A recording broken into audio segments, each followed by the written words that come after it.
লাইফে যদি এগিয়ে যেতে পারো অবশ্যই সেখানে কোনো রকমের প্রবলেম হবে না, এবং তোমার খুশি আনন্দ সেলিব্রেশন ছোট ছোট ছোট ছোট আনন্দগুলোকে তোমরা সেলিব্রেশন অবশ্যই করবে।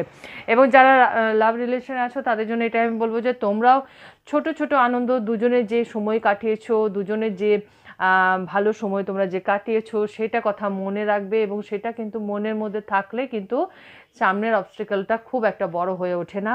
আনন্দের কথা মানে পজিটিভিটি, পজিটিভিটি তোমাদের লাইফে সব সময় কিন্তু পজিটিভ থাকতে এবং কনফিডেন্ট থাকতে সাহায্য করবে। ট্রু অফারিং এবং তোমাদের তোমাদের মধ্যে যেরকমই জাল ভুল বুঝি হোক বা যা যে রকমই অবস্টেকেল বা থার্ড পার্টি যারাই আসুক তারা কিন্তু তোমাদের লাইফ থেকে সরে যাবে, মানে নেগেটিভিটি অবশ্যই তোমার জীবন থেকে সরে যাবে এবং তোমরা কোনো রকমের প্রবলেমে পড়বে না। তো 2025 তোমাদের খুব একটা খারাপ যাচ্ছে না, ভালোই যাচ্ছে। তো এইভাবে সঙ্গে থেকে ভালো থেকো। Thank you.